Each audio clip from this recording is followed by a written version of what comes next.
আজকে ছেলেকে সকালে টিফিনে কিছু বানিয়ে দিইনি, একটুখানি ফ্রুটস দিয়ে দিয়েছিলাম, একটু শসা, একটু পেয়ারা আর একটুখানি আঙ্গুর।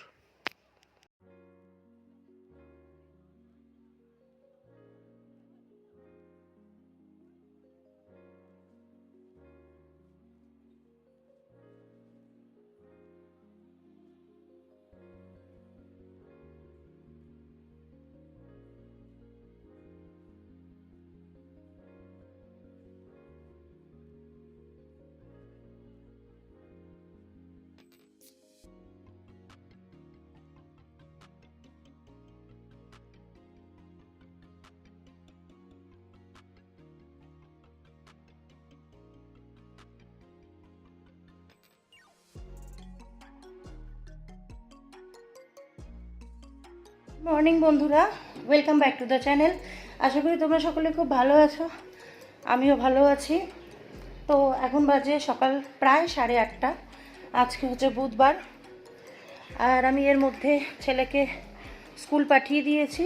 ওকে স্কুলে ছেড়ে একটু বাজার গেলাম, দুরকম মাছ নিয়েছি, কারণ কালকে ফল আনতে গিয়ে একটু এঁচড় নিয়ে এসেছিলাম, তো ওটাই আজকে একটু বানাবো। তাই জন্য এঁচড় তো চিংড়ি মাছ ছাড়া একদমই আমার তো ভালো লাগে না। অনেকে আছে নিরামিষ খেতে পছন্দ করেন, কিন্তু আমি এঁচড়টা না একটু চিংড়ি মাছ না দিয়ে একদম খেতে ভালোবাসি না, মানে পারি না। তো যাই হোক, একটু চিংড়ি মাছ আর একটু পাবদা মাছ নিয়ে এসেছি।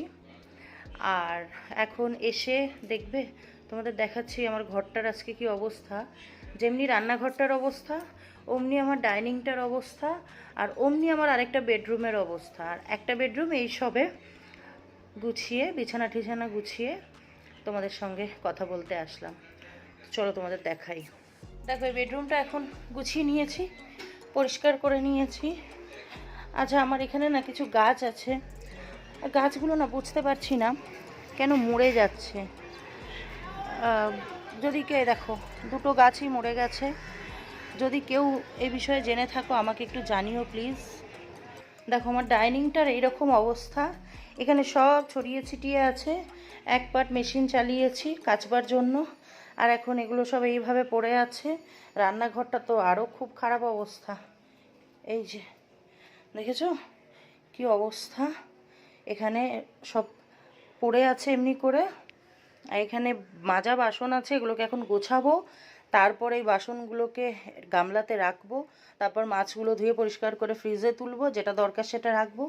কালকে ডাব খাওয়া হয়েছে, ডাবটা ফেলারও আমার সময় হয়নি, খোসাটা। এই অবস্থা এখন বাড়ির। আর এই ঘরটা এই যে, এখানে সেই বাপের বাড়ি থেকে ঘুরে এসে নাইটিগুলো গুছিয়ে ওখানেই পড়ে আছে। এই যে ছেলের বস্তা ভর্তি খেলনা, এখানে বিছানার ওপর ওর যত খেলনা, ওখানে ব্যাট বল, এখানে গামলা ভর্তি গাড়ি। তো এগুলো সব এখন চট জলদি গুছিয়ে নিই, তারপর তোমাদের সাথে শেয়ার করছি কি রান্না করব আজকে। তো চলো। এখানে দেখো, আমি হনুমানের মতো গাছে উঠে পড়লাম। আসলে আমাকে অনেকেই না বলেছে গণেশের পিছন দিকে নাকি দারিদ্রতার বাস, তো গণেশ যে দেয়ালে রাখবে সেই দেয়ালের পিছনে যেন আমার ঘরের আর কোনো অংশ না থাকে। তো আমার বেডরুমের সামনের দেয়ালটাতেই এটা ছিল, সেই জন্য এটাকে সরিয়ে অন্য জায়গায় রেখে দিলাম। আর এখানে একটু বোতলগুলো পুরো খালি হয়ে গেছিলো, সেই বোতলগুলো ধুয়ে আমি ভরে নিলাম। তো আজকের ভিডিওটা এইটুকুই, আবার আসবো নেক্সট ভিডিও নিয়ে। তো সঙ্গে থেকো, সাথে থেকো, পাশে থেকো, এগিয়ে যেতে সাহায্য করো। চ্যানেলটা সাবস্ক্রাইব করে দিও, লাইক কমেন্ট শেয়ার করে দিও। সবাই ভালো থেকো, সুস্থ থেকো, টাটা।